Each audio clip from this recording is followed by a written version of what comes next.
क्या आपने कभी जुड़वा केला सुना है? ये बहुत ही काम की चीज है। इसे विष्णु लक्ष्मी केला भी कहा जाता है। आज आपको इसी केले के बारे में बताएंगे। देख रहे हैं आप वैदिक टीवी। राधे राधे, मैं हूँ मेघा। हमारे जीवन में कई बार ऐसी चीजें सामने आती हैं जो देखने में साधारण होती हैं, लेकिन उनका महत्व खास होता है। कई बार अपने फलों की दुकान पर देखा होगा, कभी कभी केले जुड़वा रूप में एक साथ मिल जाते हैं, यानी एक साथ जुड़े होते हैं। ज्यादातर लोग उन्हें देखकर नजरअंदाज करते हैं, पर क्या आप जानते हैं, ये जुड़वा केले केवल फल नहीं होते, बल्कि एक चमत्कारी संकेत माना जाता है। और इनसे जुड़ी मान्यताओं के अनुसार ये घर में सुख समृद्धि, धन की वृद्धि, संतान प्राप्ति करते हैं। पहचान कैसे करें? जब केले के फूल पर रात की ओस की बूंद गिरती है और घास ग्रह नक्षत्रों का मेल होता है, तब केले आपस में जुड़ते हैं। ऐसे जुड़वा केलों को ही विष्णु लक्ष्मी केला कहा जाता है। ये साधारण केले से बिल्कुल अलग होते हैं।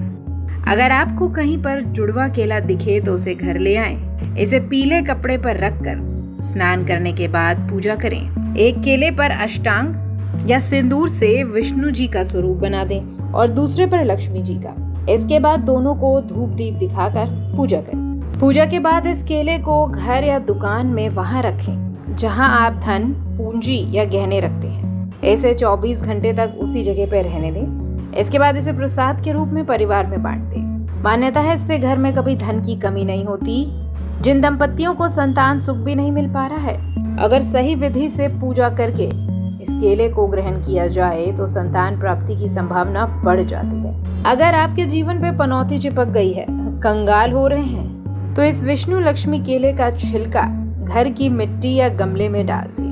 साथ ही केले के डंठल को पीले रुमाल में चावल, सुपारी और सिक्कों के साथ पोटली बनाकर पूजा वाले स्थान पे या तिजोरी में रख दें। यह उपाय नकारात्मकता को दूर करता है और सकारात्मक ऊर्जा आपके घर में लाता है।